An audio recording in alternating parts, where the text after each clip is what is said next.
Video చూస్తున్న మన తెలుగు ప్రజలందరికీ నమస్తే. ప్రపంచంలో ఎక్కడా లేని విధంగా యాప ముద్దతో ఉన్న శివలింగాన్ని చూద్దాం రండి. మీరు చూస్తున్న ఈ దేవాలయం సంవత్సరంలో 3 నుంచి 4 నెలలు మాత్రమే బయట ఉంటుంది. మిగతా నెలల్లో నీళ్ళల్లో మునిగిపోయి ఉంటుంది. ఎక్కడో కాదు, మన ఆంధ్రప్రదేశ్ నంద్యాల జిల్లాలో ఉన్న సంగమేశ్వర దేవాలయం. ప్రపంచంలో మీరు ఏ దేవాలయంలో చూసుకున్నా శివుడి విగ్రహం రాతితో ఉంటది, కానీ ఈ దేవాలయంలో మాత్రం శివుడి విగ్రహం వేప ముద్దతో ప్రతిష్ఠించబడి ఉంటది.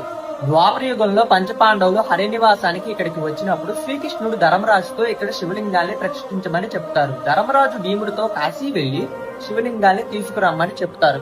కానీ భీముడు వచ్చేసరికి చాలా ఆలస్యం అవడం వల్ల ఎక్కడ శుభముహూర్తం దాటిపోతాదో అని చెప్పేసి వేప ముద్దతో ధర్మరాజు ఇక్కడ శివలింగాన్ని ప్రతిష్ఠించేస్తారు. అది చూసిన భీముడు, నేను కాశీ వెళ్లి తెచ్చినంత లోపే ఇక్కడ మీరు ప్రతిష్ఠించారా అని చెప్పేసి ఎంతో ఆగ్రహంతో కోపంతో కాశీ నుంచి తెచ్చిన శివలింగాన్ని ఇలా విసిరి వేసేస్తారు.